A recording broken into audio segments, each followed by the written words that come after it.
खुदा के पंखों के नीचे जो इंसान पनाह लेता है, खुदा के पंखों के नीचे वही आराम पाता है। खुदा के पंखों के नीचे जो इंसान पनाह लेता है।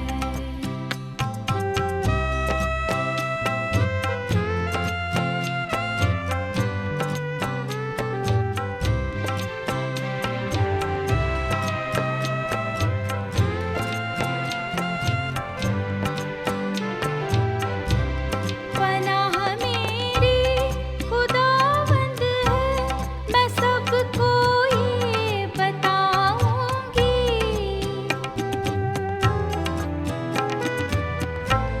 पनाह मेरी खुदावंद है, मैं सबको ये बताऊंगी। किला मेरा खुदावंद है, किला मेरा खुदावंद है, मैं आसरा उस पे रखूंगी। खुदा के पंखों के नीचे जो इंसान पनाह लेता है।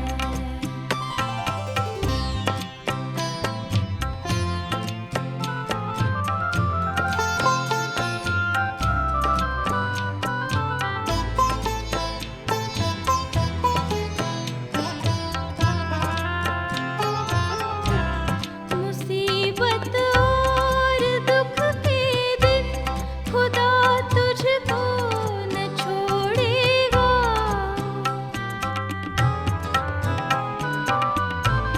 मुसीबत और दुख के दिन खुदा तुझको न छोड़ेगा।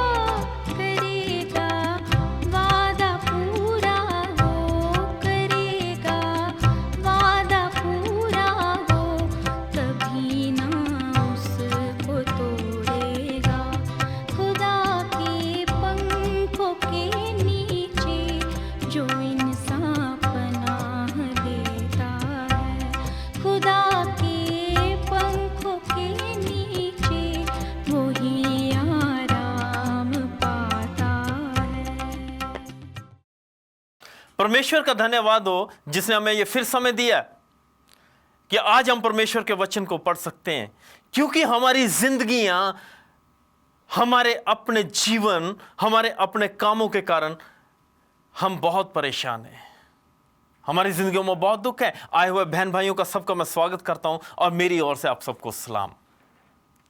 भाई और बहनों, हम एक सवाल पे विचार कर रहे हैं कि मैं क्या करूं, व्हाट मस्ट आई डू, क्या करूं कि अनंत जीवन प्राप्त करूं।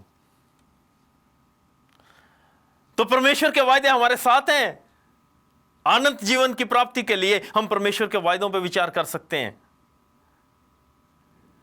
और जब हम दाऊद नबी का जीवन देखते हैं तो वो कहता है भजन संहिता में 51 अध्याय और उसके लिखा, हे परमेश्वर मेरे अंदर शुद्ध मन उत्पन्न कर और मेरे भीतर स्थिर आत्मा नए सिरे से उत्पन्न कर। हे परमेश्वर मेरे अंदर शुद्ध मन उत्पन्न कर। सिंपल जवाब मिला। सवाल हमारा, जवाब परमेश्वर का। मेरे बहनों भाइयों, जब आप सवाल करते हो, अगर उचित मार्ग देखना चाहते हो, उचित जवाब चाहते हो, तो परमेश्वर की ओर देखो, परमेश्वर से जवाब मांगो, परमेश्वर से उत्तर मांगो, परमेश्वर से सजेशन मांगो। दाऊद नबी के लिए परमेश्वर ने कहा कि यिशै का पुत्र दाऊद, मेरे को एक ऐसा इंसान मिला है जो मेरे मन को इच्छा लगता है और जो मेरी इच्छा को पूरा करेगा। वो बच्चा था, छोटा बालक, जब परमेश्वर ने उसे चुन लिया, परमेश्वर ने उसे चुना। भेड़ बकरियां चराते हुए दाऊद को परमेश्वर उठा के ले गया। जिस काम के लायक दाऊद अपने आप को नहीं समझता था, परमेश्वर ने दाऊद से वो काम करवाया। अपनी कौम की अगुवाई करवाई, इज्जत दी, रुतबा दिया, दौलत दी। बादशाह बना दिया, जमीन से उठाकर आसमान में बैठा दिया। दाऊद कह रहा है, बेनती कर रहा है परमेश्वर से, भजन संहिता 51 और 10 आयत हमने देखी, हे परमेश्वर मेरे अंदर शुद्ध मन पैदा कर। शुद्ध मन, मन का शुद्ध होना बहुत जरूरी है। क्यों दाऊद कह रहा है? क्योंकि दाऊद जानता है कि परमेश्वर शुद्ध मन वालों को प्यार करता है। दाऊद इंसान था और इंसान होते हुए उसमें बहुत कमियां थी। कई बार वो गुमराह हुआ। हम बाइबल का वो वाकया अक्सर याद करते हैं कि दाऊद ने अपने सूबेदार की बीवी को रख लिया था, जबकि परमेश्वर कहता है कि तू किसी भी चीज का लालच नहीं कर, तू व्यभिचार ना कर। और उसका जो गुनाह था, उसने एक गुनाह छुपाने के लिए कई गुनाह किए। युद्ध में उस सूबेदार को आगे भेज दिया और उसको मरवा दिया, खून करवाया। उसकी बीवी का लालच किया और उसकी बीवी को लेके उसके साथ व्यभिचार भी किया। उसका मन शुद्ध नहीं था और उसकी सजा दाऊद को भुगतनी पड़ी। जो बेटा उस स्त्री से, बैशेबा से पैदा हुआ, उसकी मौत हो गई।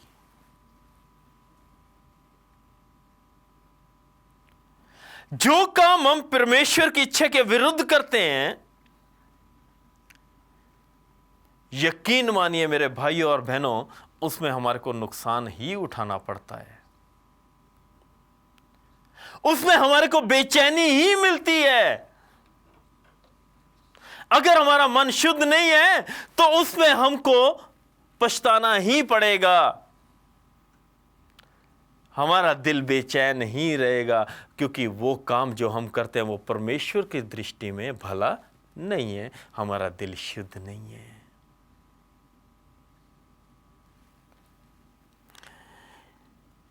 नीति वचन 23 अध्याय और उसके 19 पद में हम देखें तो मेरा ख्याल है कि हमारे को इससे बहुत मजबूती मिलेगी, बल मिलेगा, हमारे दिल को शांति मिलेगी। परमेश्वर कह रहा है, हे मेरे पुत्र, तू सुनकर बुद्धिमान हो। 3 बातें उसने कह दी।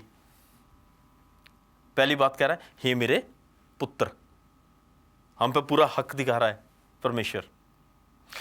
कह रहा है कि तुम मेरे बेटे बेटियां हो। आज जो मेरा वचन सुन रहे हो, तुम सब मामूली इंसान नहीं हो, तुम सब मेरे बेटे बेटियां हो, मेरी अपनी औलाद हो। मेरी बहन भाई जो सामने बैठे हैं, आप लोगों में से जिनके बच्चे हैं, अपने दिल से पूछ के देखिए, दिल पे हाथ रख के देखो कि आप अपने बच्चों से कैसा प्यार करते हो, कितना प्यार करते हो, किस हद तक प्यार करते हो। आप अपने बच्चों को सब कुछ देना चाहते हो। आप चाहे आप दुखी हो, चाहे सुखी हो, चाहे कर्ज उठाओ, चाहे कहीं से लाओ, आप अपने बच्चों को अच्छे से अच्छी चीज देना चाहते हो। क्यों? क्योंकि आपने उन्हें जन्म दिया है और आपके वो परिवार का, आपके जिस्म का वो हिस्सा है। हम लोग जो परमेश्वर के कहलाते हैं, आप लोग जो परमेश्वर के कहलाते हो, जो कहते हो कि हम परमेश्वर को मानते हैं, परमेश्वर से प्यार करते हैं, परमेश्वर हमें कह रहा है कि हे मेरे पुत्र, एक एक को जो सामने बैठे हो, एक को कह रहा है कि तू भी मेरा पुत्र है, तू मेरी बेटी है, तू मेरा बेटा है। कह रहा है कि हे मेरे पुत्र। और दूसरी उम्मीद वही रख रहा है जो आप अपने बच्चों से रखते हो।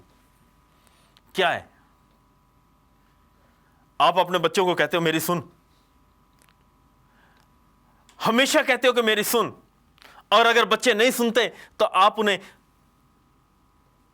उचित रास्ते पर लाने के लिए कई बार उनकी जरूरत को टाल देते हो, कई बार उनके सामने शर्त रख देते हो, और कई बार कहते हो कि जा, तू तो सुनता ही नहीं, तेरे को ये चीज नहीं हम देंगे।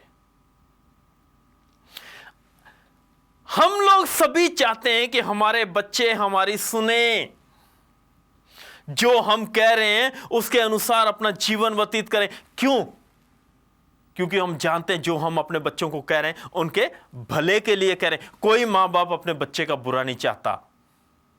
कोई भी मां बाप ये नहीं चाहेगा जिंदगी में देखना कि उसके बच्चे का कहीं कोई नुकसान हो। कोई मां बाप ये नहीं देखना चाहेगा कि उसके बच्चे को कोई बुरा कहे। इसीलिए मां बाप ये की बात कहते हैं कि मेरी सुन, अरे मेरी सुन ले भाई, मेरी बात को मान ले बेटा, तेरे फायदे की है। परमेश्वर भी कह रहा है, ए मेरे बेटे, ए मेरी बेटी, मेरी सुन। और जब हम सुनते हैं तो फिर उसका नतीजा क्या होता है, रिजल्ट क्या होता है? कहता और बुद्धिमान हो। मेरा बेटा है तू, मेरी सुन ले, और फिर सुनने के बाद उसको मानेगा तो क्या हो जाएगा? बुद्धिमान होगा। 3 काम आपको करने हैं अगर आप परमेश्वर के बेटे बेटियां हैं तो। परमेश्वर की सुननी है। जैसे मैं जिक्र कर रहा था, आपको बता रहा था कि हम लोगों को कुछ काम ऐसे हैं जो पसंद नहीं है, तो हमें भी ये हमेशा अपने दिल में रखना चाहिए, दिमाग में बैठा लेना चाहिए कि कुछ काम ऐसे हैं जो परमेश्वर को भी पसंद नहीं है।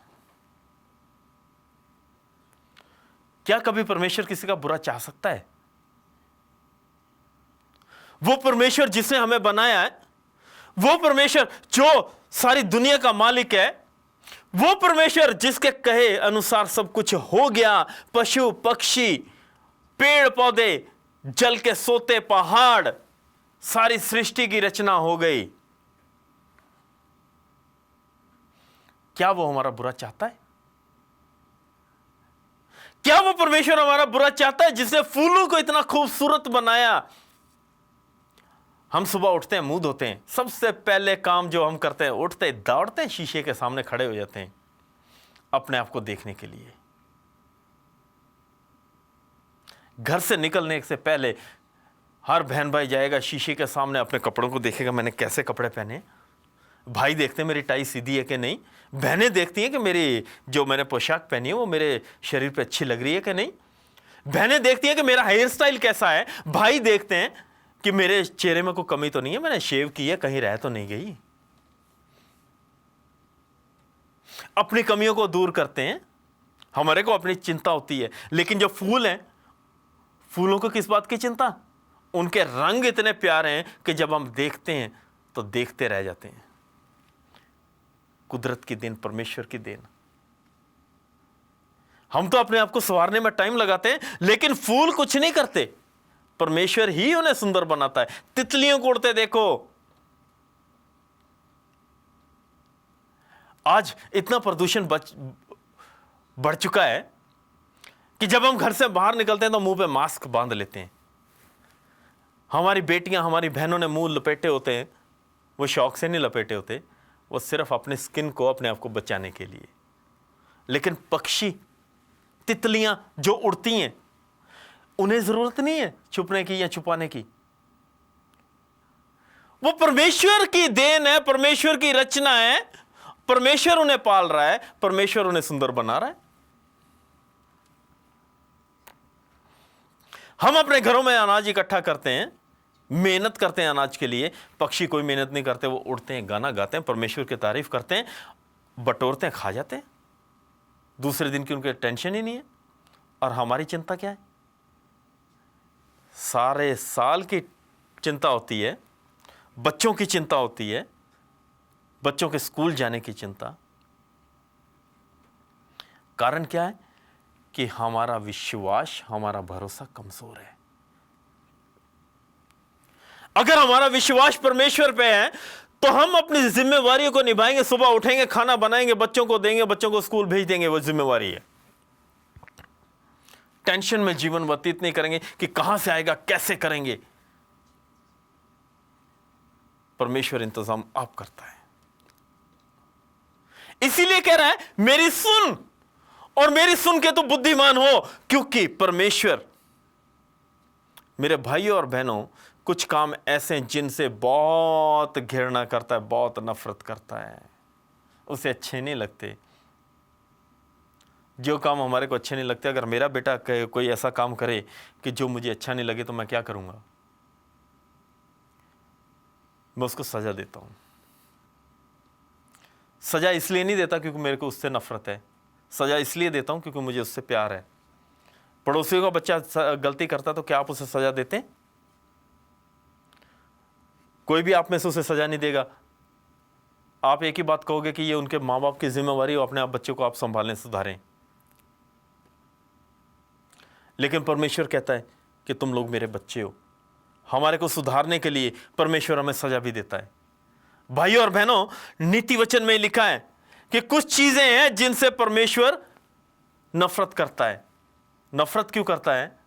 घृणा क्यों करता है? क्योंकि वो चाहता है कि वो बातें हमारी जिंदगी में ना हो, वो हम अपनी जिंदगी से दूर कर दें। यहां अगर हम पढ़ें तो लिखा है, घमंड से चढ़ी हुई आंखें। अगर बहन भाई पद नोट करना चाहते हैं, हवाला नोट करना चाहते हैं, तो मेरे साथ नीति वचन 6 अध्याय उसकी 16 से 19 आयत देखिए। वहां लिखा हुआ है, घमंड से चढ़ी हुई आंखें। घमंड किस बात का? अपने हुस्न का, अपनी जवानी का, अपने धन दौलत का। भाई हम वहां लेके क्या आए हैं? ये अगर चेहरा है, ये अगर कद काट दिया है, तो दिया किसने है? परमेश्वर ने दिया है। तो घमंड किस बात का? दौलत जिसे हम कहते हैं कि आज है, कल का पता नहीं है कि नहीं है। हर लोग कहते हैं कि ये एक ऐसे रेत के समान है, मुट्ठी में रेत पकड़ लो फिसलती रहती है। दौलत का भी भरोसा नहीं हम कर सकते कब फिसल जाए। किस बात का हम घमंड करते हैं? परमेश्वर कहता है कि जब मैं आप लोगों को दे रहा हूं, मैं आप लोगों से प्यार कर रहा हूं, सब कुछ मेरी देन है, तो घमंड किस बात का? कहता है कि घमंड से मेरे को नफरत है। परमेश्वर घृणा करता है घमंड से। झूठ बोलने वाली जीभ, जिसके बारे में अक्सर कहते हैं एक झूठ को छुपाने के लिए 100 झूठ बोलना पड़ेगा। बच्चे कई बार स्कूल नहीं जाते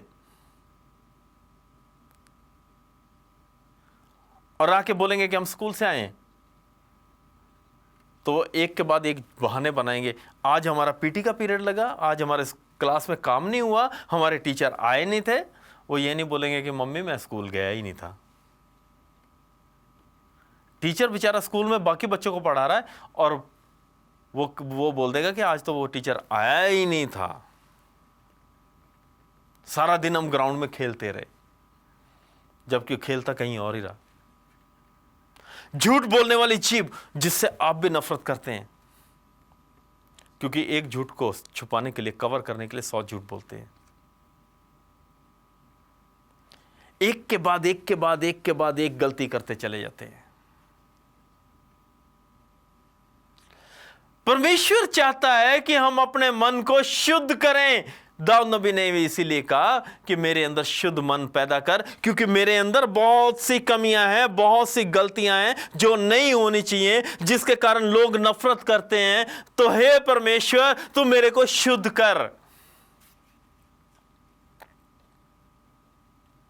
परमेश्वर कहता है कि मैं इन बातों से नफरत करता हूं। घमंड से चढ़ी हुई आंखें, झूठ बोलने वाला जीभ और निर्दोष का लहू बहाने वाले हाथ। कत्ल, आज जिस मुल्क में हम रह रहे हैं, कातिल की सजा क्या है? सिचुएशन पे, हालात पे डिपेंड कर रहा है, निर्भर कर रहा है। किस हालात में उससे ये गलती हुई, उसे उम्र कैद की भी सजा होती है, फांसी की सजा भी कर देते हैं, दे देते हैं। लेकिन कभी आपने गंभीरता से सोचा कि हम दिन में कितनी बार खून करते हैं? खून करने वाले हाथ, कि ये जरूरी नहीं है कि छुरा लेके या पिस्तौल लेके किसी को गोली मार दो या छुरा किसी की छाती में भोंक दो और उसकी जान निकाल दो, यही खून नहीं है। अगर हम किसी का दिल दुखाते हैं, मेरे भाइयों और बहनों गौर से सुनो, अगर हम किसी का दिल दुखाते हैं और उससे बहुत दुख पहुंचाते हैं, वो भी खून करने के, कत्ल करने के बराबर है। किसी को दुख पहुंचाना यह भी कत्ल के बराबर है। परमेश्वर कहता है कि मुझे इससे नफरत है। जब मैंने आप लोगों को, सबको, तुम लोगों को इक्वल बनाया, एक समान बनाया, तो एक दूसरे से नफरत क्यों करते हो भाई? एक दूसरे को दुख क्यों देते हो? एक दूसरे से झूठ क्यों बोलते हो? परमेश्वर कहता है मुझे को नफरत है। एक दूसरे का मेल कराओ, एक दूसरे को मिलाओ एक दूसरे के साथ।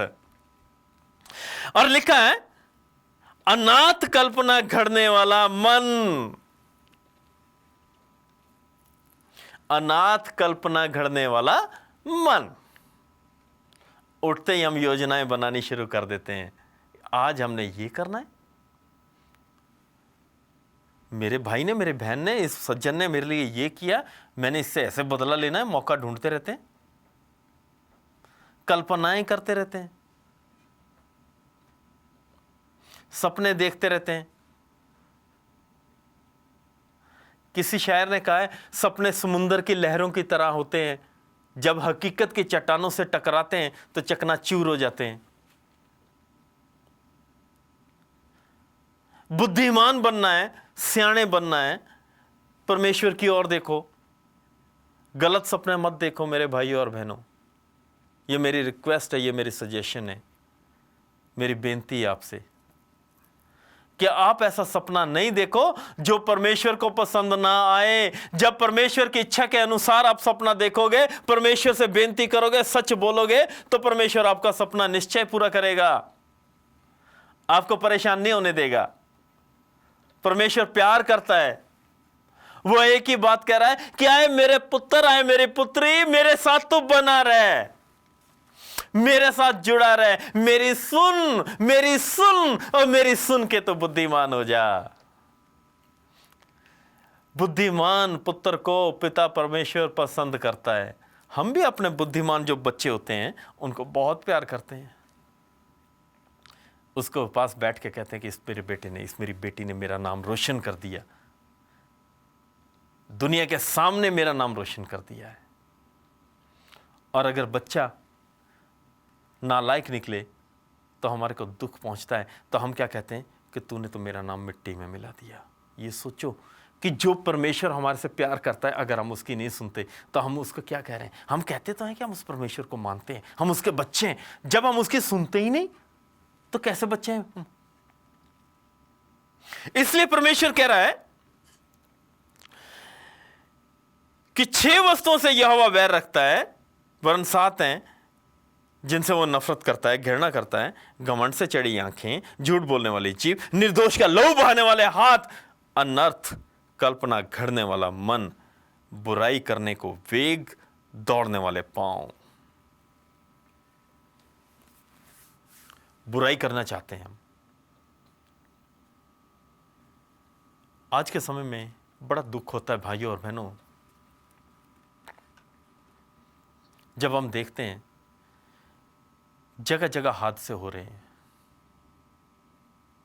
लोग पैसे लेके किसी का नुकसान करने को तैयार है। पैसे के लिए इंसान कुछ भी करने को तैयार है। टेररिज्म, आतंकवाद, हर देश एक इस बुराई से झुलस रहा है। हर देश इस बुराई की गिरफ्त में आ चुका है। हर मुल्क इससे छुटकारा चाहता है। और आज हम भी इससे छुटकारा चाहते हैं। हमारे दिल में भी डर बैठा रहता है, किसी ना किसी बात का आतंक है हमारे अंदर। और क्या लिखा है? बुराई करने के लिए तेज दौड़ने वाले इंसान से भी परमेश्वर नफरत करता है। कि कहीं कोई दुर्घटना हो गई है तो हम किसी की मदद के लिए उतनी तेजी से नहीं दौड़ते, और जब कहीं नुकसान करना हो तो हम बहुत तेजी से दौड़ते हैं। क्या हमें यह अच्छा लगता है? क्या हमें यह शोभा देता है? दोस्तों, अपने आप से पूछो, क्या हमारे इन कामों से हमारे बुजुर्ग, हमारे जो बड़े हैं, उन्हें खुशी होती है? या हम उनकी आत्मा को दुखी कर रहे हैं, वो दुखी होते हैं हमारी इस हरकत से? परमेश्वर को इन चीजों से नफरत है। भाइयों के बीच में झगड़ा उत्पन्न करने वाला मनुष्य परमेश्वर को पसंद नहीं है। जब दो भाई या दो बहनें आपस में झगड़ लेती हैं परिवार में, कौन से परिवार में झगड़ा नहीं होता? हर परिवार में होता है। कई बार नाराजगी होती है, कई बार हमारे कारण नाराजगी पैदा हो जाती है। तो क्या हम उनकी सुलह कराने में, उनमें प्यार मोहब्बत बढ़ाने के लिए जाते हैं? मेरे अज़ीज़ों, आज हम तमाशबीन बन चुके हैं, तमाशाई बन चुके हैं, तमाशा देखने वाले बन चुके हैं। हमारी कोशिश क्या होती है कि तिल्ली जलाओ, फेंक दो और तमाशा देखते जाओ। जो हम बोते हैं हम वही काटते हैं। परमेश्वर को इन सब बातों से नफरत है। आखिर में मैं एक बात कहना चाहूंगा आपसे कि लिखा है फिलिपियों 4 अध्याय और उसके 8 आयत में लिखा है कि जो बातें मन भावनी हैं, अर्थात जो भी सद्गुण और प्रशंसा की बातें हैं, उन पर ध्यान लगाया करो। बड़ा प्यारा है मेरे अज़ो, मेरी आपसे ये बेनती है, हाथ जोड़ के मेरी आपसे दरख्वास्त है, रिक्वेस्ट है, सजेशन है। परमेश्वर चाहता है कि हम वो काम करें जो परमेश्वर को अच्छे लगते हैं, जो इंसान को अच्छे लगते हैं। आइए अपने आप को परमेश्वर के समक्ष रखें ताकि हम अच्छे काम कर सकें। दुआ करेंगे। स्वर्गीय पिताजी, धन्यवाद देते हैं कि आपने हमें अच्छा वचन दिया और हम जान सकें कि आप हमसे सचमुच प्यार करते हैं और अपने बेटा बेटियां कहकर हमें बुद्धिमान बनाना चाहते हैं और चाहते हैं कि हम आपकी सुने। हमें हिम्मत देना कि हम कोई ऐसा काम ना करें जो आपको पसंद ना आए, जिससे आप घृणा करते हैं, बल्कि जो कुछ भी करें सबके भले के लिए हो। यीशु मसीह के नाम में मांगते हैं, आमीन।